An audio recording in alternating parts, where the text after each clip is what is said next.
So to start the Falcon's Eye, the first thing you have to do is you kind of make a gun shape with your right hand. And then you place a short part of the string on the inside of your right hand. Make sure that the short string is facing towards your fingertips. Then you're going to take the longer end and you're going to wrap across twice towards your fingertips again, creating a capital H. And then you take your thumb and you place it in the middle of that capital H. Now, turn your hand over. Most people, they have a third loop here, which is fine. Leave your thumb where it is, and then come back one. Now, once you've done that, you kind of see railroad tracks forming. The first thing here, this line right over your knuckles, that's going to come up and over, creating an eyeball shape form. Now, once you have that, your hand's still facing away from you, you take your long string, and you're going to thread through the eye. It's going to go over, under, and then you pull towards your knuckles. And you go all the way. You make sure that this lip doesn't catch on your finger. You want it to be right on the side, just like that. Then I want you to look at your middle finger. Here at the knuckle, there's a crisscross. Take your left finger and you move that crisscross down so that you see a braid start to form. Once you see that braid there, you're going to take your long string again, and you're going to thread so it's right over your middle finger, over, under, and it should lie just across your finger, just like that, and you pull towards your fingertips.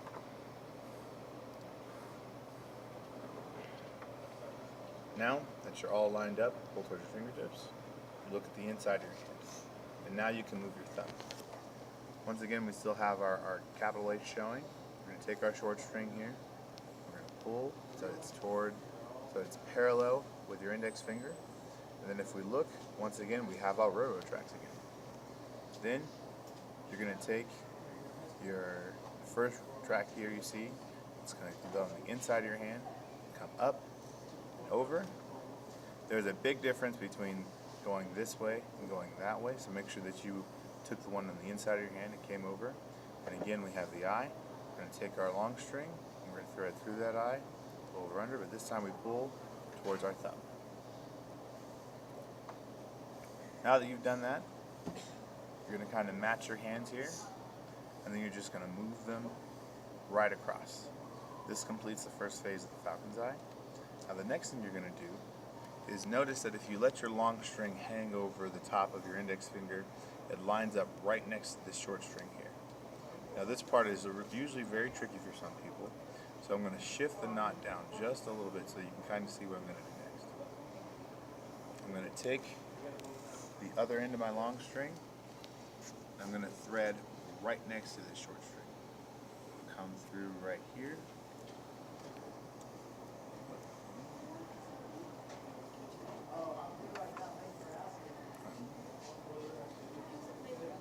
Now I accidentally ended up on the right hand side. And I want to be over here. Now, if I was looking at this way, it would end up looking just like that. So this is what you guys should be seeing. Looking at the inside. You want it to stay just to the right of this short string, and instead of rotating your hand to follow along, what you're going to do is you rotate the knot down itself. You're going to take the end of your long string again, and you're going to continue to follow around. So now we have a second layer starting to form. So we keep going. Once you get really good at this, the step goes really fast. Now if you've tied this knot and it's really tight around your fingers and you can't get through so that it rotates, you can just have one finger in there and it will rotate a whole lot faster.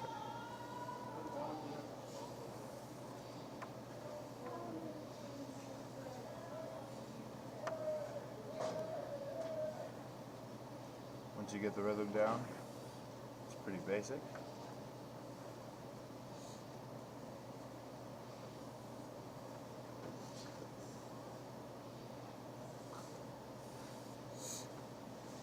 Right through there. Now if I continue going right here, I'd end up with a third layer, but I'm only doing a double color necklace, so I don't need a third layer.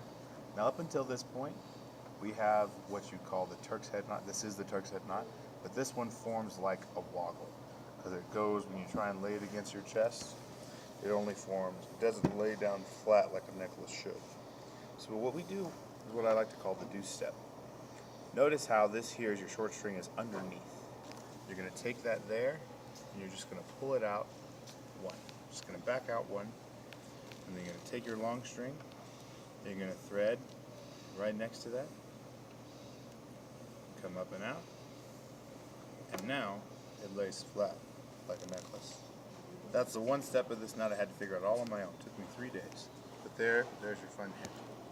Now, some people from right here, what they like to do is, tighten it around their thumb first. And I'm going to tighten it around my thumb just so that you see what tightening is like. And then I'm going to insert the marble. If I tried to insert the marble right now, it would fall straight through. It would just kind of fall out. But we don't want that. So let's say we tighten it around our thumb first. So I take a little bit of slack from this side. I'm not trying to even it out on this step. I just want to make it tighter so that the marble will hold itself. Now I'm feeding the slack through, but I'm also pulling so that it gets tighter around my thumb. Now people with smaller hands, they may not have to do this step. You can skip it because your marble already fits. But people with big hands like myself, this step might help you until you're able to manage the marble in while you're tightening.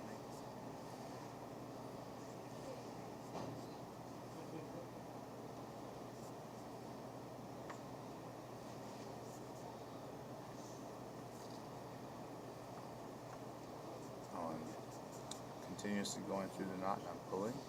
Now notice the fuse point here is exposed. That is a very tender spot in your necklace, so as you pull through to try and move the slack, make sure you're gentle with that particular portion of your necklace. So move through here, then end up on the other side. Now my necklace still isn't even and balanced like this one here. I want it to be even and balanced all the way around. So the way I do that, if I take my marble now and insert it in, it stays in on its own. So I can now just focus purely on tightening the knot itself. This part right here is the middle of the cord. And I want to move the middle of the cord into the middle of the necklace, which will rest right there. And once I move it there, you'll notice that there's a transition point and you won't be able to see that nasty fuse point that we have going on there. So let's go ahead and do that. We see here that there's 2 greens and 1 yellow. So we have too much green and we need more yellow. So let's go from the yellow side. It doesn't matter how much slack you take, because when we end up in the middle of the necklace, we're going to tighten from the middle out, and I'll describe more of that when we get to it. So now we're moving it through. Now notice how I'm holding the marble here. I'm doing that as I tighten because I don't want to singe up one side and pop my marble out. So I keep my index finger and my thumb on both sides of the marble as I tighten and pull the slack through the knot itself.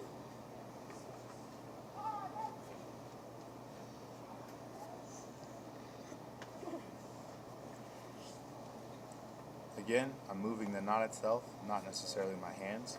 This keeps my eyes focused on one center point. And now we reach that nice tender spot, so we want to be a little bit more gentle as we play with that, because we don't want that to break. Because if we do, we'd have to start all over. Now, we're about to reach the center part of our necklace. Notice when I pull here, I rest that spot, center of the cord, right under the center of the necklace. It's disappeared, it's gone, can't see it anymore. And now, I leave the yellow over here, and I'm just going to take the green and tighten the green towards it. Now something you can't tell is that I'm pushing down with this finger to make sure that I don't take any extra as I transition. So I'm pressing here and here just to make sure that it stays nice and flat. Now another thing that you haven't been seeing but might start to happen is your lines and cords might twist. You want to keep those as flat as possible as you go through. The moment your cords start twisting, the more confused you're going to get. Pulling the green slack through.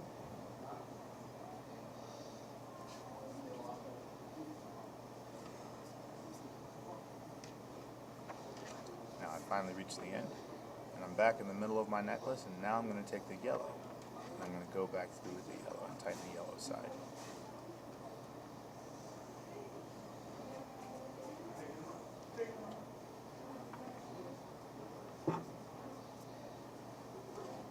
Now, because I had moved slack from the yellow earlier and I was tightening from the very beginning, this yellow portion is already tightened.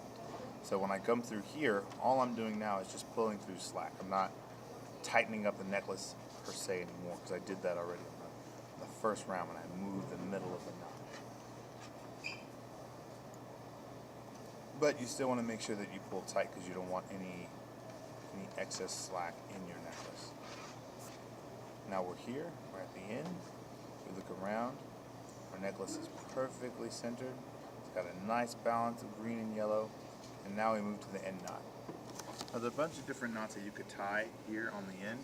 Some people, they just want to do an overhand, and they're good with that, which is okay. I prefer a double fisherman's knot, also known as a safety knot in rock climbing. And how that is you're going to take your necklace cords and you're going to line them up in opposite directions. Once you do that, take one, doesn't matter which side, and go around. And you're going to wrap around both cords. There's a difference between this and just wrapping around one cord itself. So make sure that you're wrapping around both cords. Once you're going through, here you wrap twice. And then once you've wrapped twice, you send the end up through the middle. And now that you pull it nice and tight, now you have your first fisherman. And that's going to move back and forth. So we need to make another fisherman on this side to make sure that it's adjustable. We can have different sizes going. So a way to make sure that your fishermans line up and they cradle each other real nice, you see here's the top. With your other string, you make sure you cross over the front of this knot. And again, you're going to wrap twice around both cords and then up through the middle. Now notice how when I pull, I don't just pull here because I don't want an excess amount of string over here. I'm just going to move the knot down with my fingers until it's nice and on the end. And now they're about the same size. And now, if I want a long necklace, I have a long necklace. If I want a shorter necklace,